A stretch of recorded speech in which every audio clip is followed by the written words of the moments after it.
Hey, it's Les from the TV Dudes. This week, I chat with Irene Choi, star of Netflix new series Insatiable. Irene plays Dixie Sinclair, a high school pageant queen obsessed with schemes and revenge. We talk about her audition, finding the humanity in a teen villain, and the fun of saying outrageous things to co-stars. Hope you enjoy.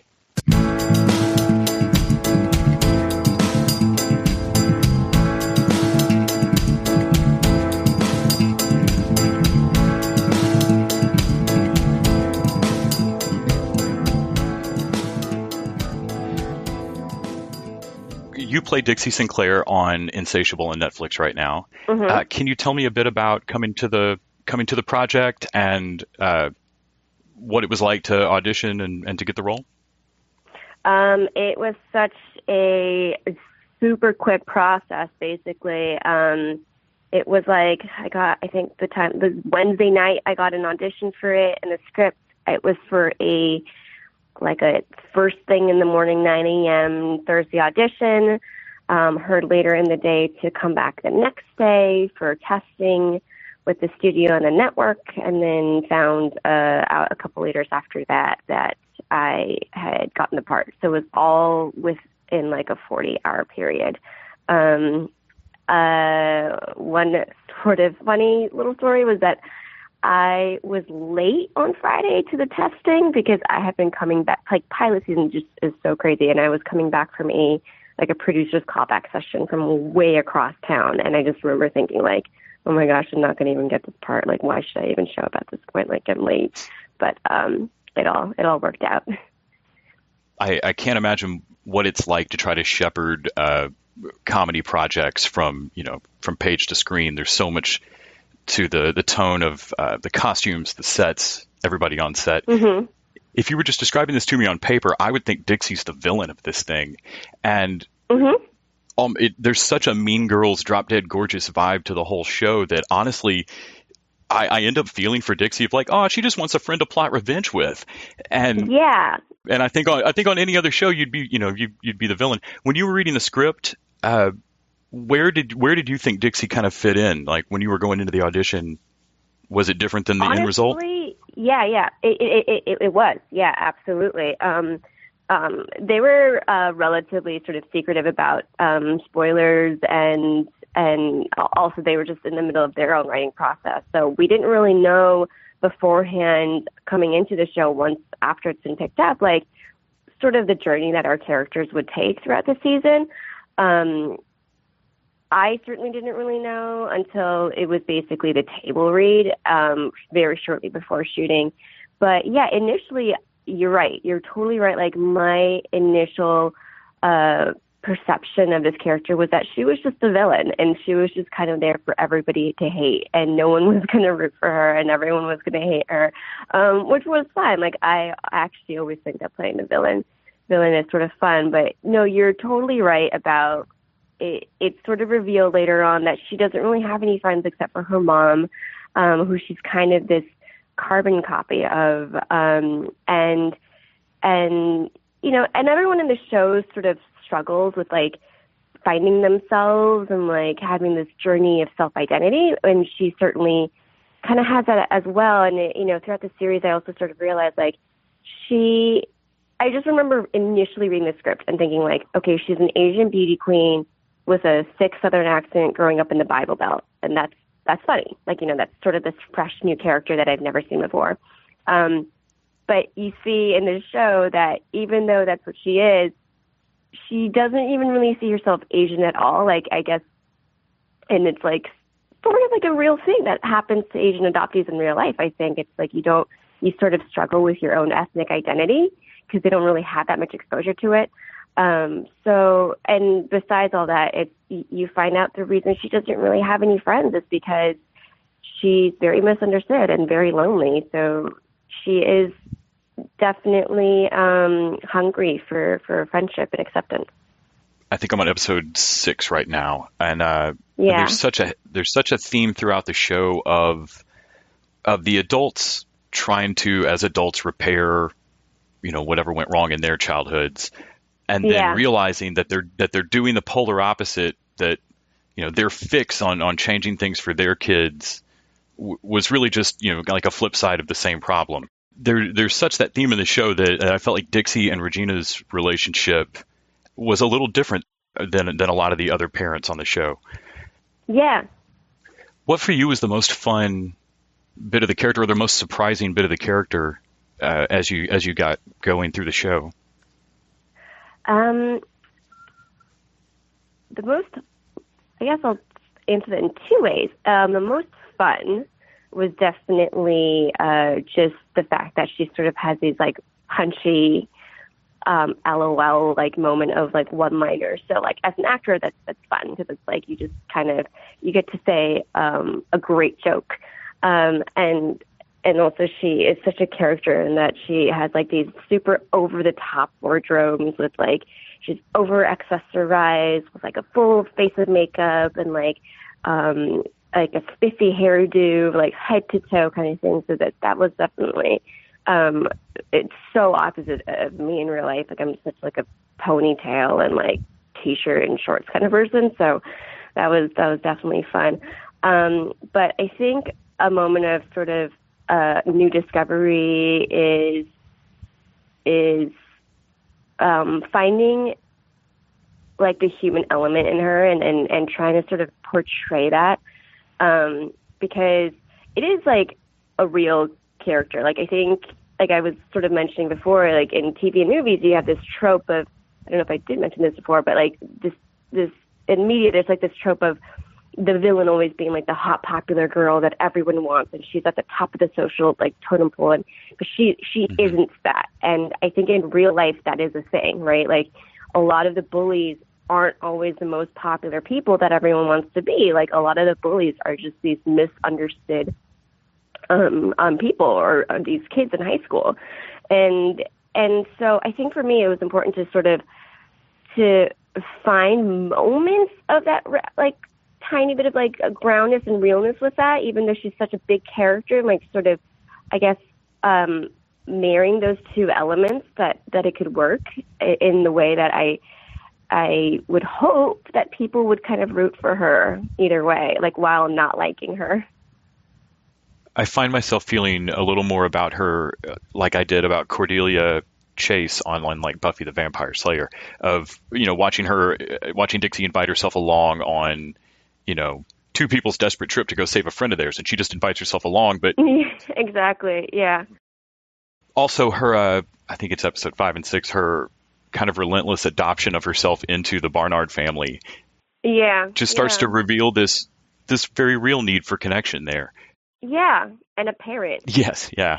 Or at least a father figure. Yeah, yeah. Yeah, because she kind of has the scheming sister in her mom, more than a parent figure, really. I end up watching a lot of television, and I don't always end up watching the same show as my wife. On Insatiable, I had watched an episode, and then she watched, I think, the first 3 or 4, and she came back to me and said, you need to watch it through like episode 4 or 5. It's a slow burn, and you need to see where these characters build up to. And I went back and kept going, and though it is stylized, and the jokes are go for the throat vicious and overcranked. I feel like there is real heart to these stories, and way more to these characters than I had expected when I got into the series. Yeah. Yeah. Out of the roles that you've taken, what do you feel has been like a theme through your career of not just things that you think I can knock that out of the park, but are there favorite moments or favorite types of characters that you've really enjoyed playing? I definitely, I've been lucky that I haven't been sort of super pigeonholed into anything particular. I guess one thing that I've sort of discovered is one sort of recurring part I had was playing Asian Annie Kim on Community, and she and Dixie are both villains, so it's kind of funny that so in a way I guess it's like I'm pretty good at playing a villain. I don't know, but they're sort of these ultra competitive in a way. Well, one difference is like Asian Annie is very smart, whereas Dixie is actually not so smart, which is also sort of interesting because a lot of villains are portrayed as very smart people. But their relentless, like, competitive edge, it's sort of like that Tracy Flick in Election, like that sort of drive that they have to them to win or to be validated, I think is definitely something that I've sort of discovered and surprised myself that these are parts that I guess I can do relatively well. But I've been lucky to play like a great range of roles. So that's definitely been fun, especially on like the procedural front, like Grey's Anatomy, and it was short-lived with the show called Pure Genius. Like, those are just completely sort of different roles. Is like more along the drama procedural line. So, and that's always like a good sort of like a fresh, I guess, diverging like character that sort of refrains from what I usually do. You had mentioned Dixie kind of being not just the standard trope that you would expect to see in these things, but being kind of an assemblage of kind of a new comedic character. Yeah. Do you feel like the roles that you're seeing or the auditions you're getting to go on, do you feel like the characters are getting more inventive in terms of not just Asian heritage or an Asian character, but roles for women in general or roles that you're seeing in comedy? I think so. Gosh, I haven't really thought about that, honestly. But I mean, I can't really say I never thought about that, but even just watching TV, like Orange is the New Black and Glow, I definitely think so. I think there is, and I think a lot of it probably has to come with having female creators, right? Because I think it's if you're not, it's like, writers and creators sort of write for a place that sort of comes from themselves and what they know best, and which is completely understandable. And I think in the past, when it was a very sort of male-dominated field, women were sort of written not one-dimensionally per se, but it's sort of the idea that they have of this, like how a female character should be.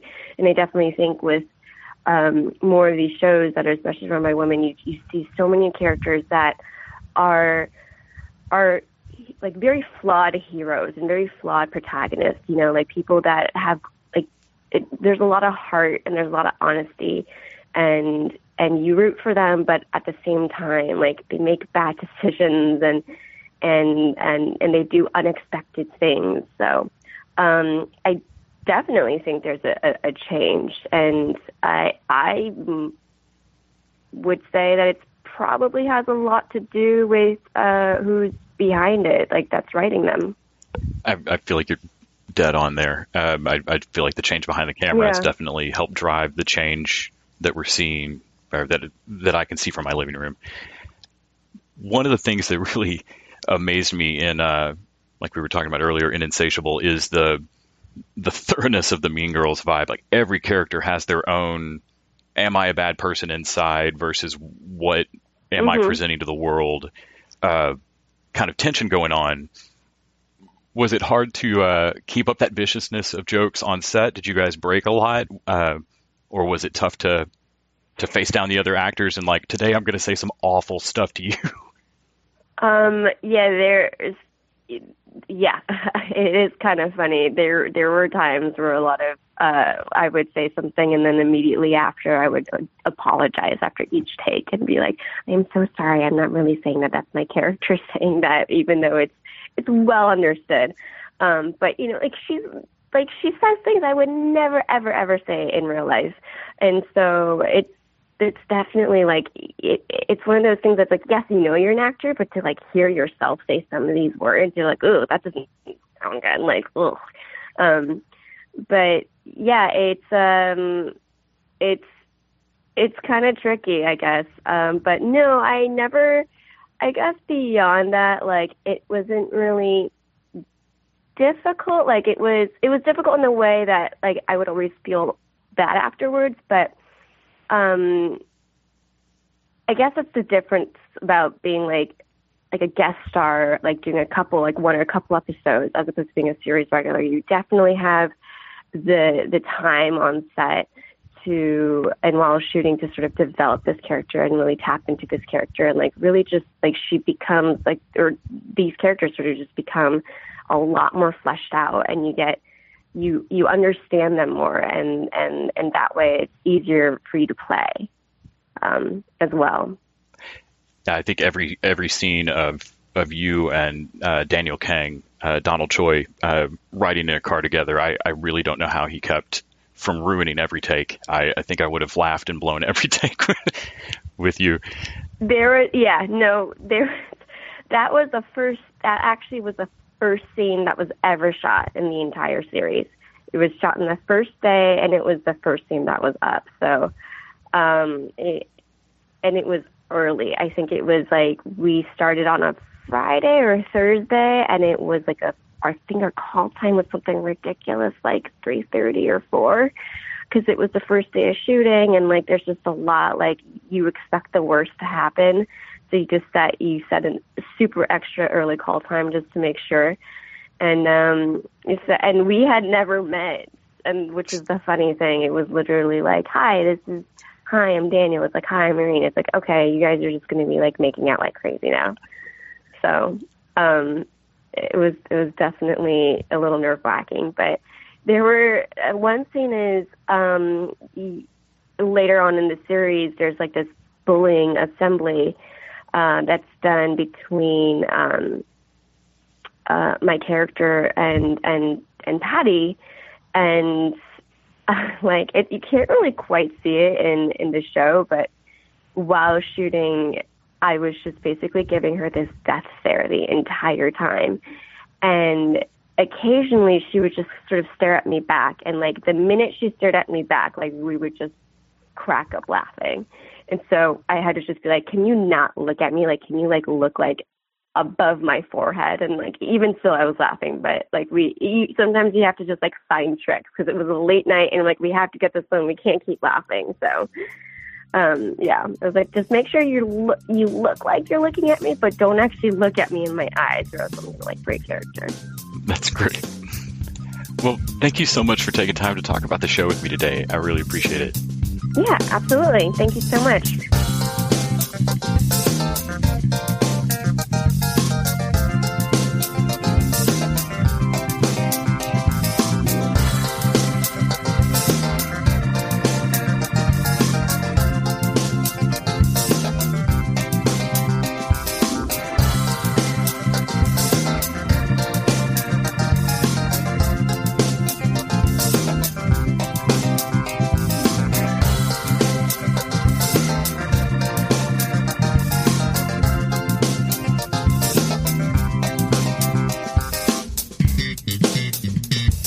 The TV Dudes is an independently run podcast and a member of the Electric Sweater Podcast Network. We are exclusively listener-supported. If you'd like to help us out, go to patreon.com/tvdudes. You can like us on Facebook and Twitter @TVDudes. All the music for our show is by our friend and original TV dude, Gregory J. Amani Smith. To find out more about us, go to thetvdudes.com and electricsweater.com. I'm Grant Davis.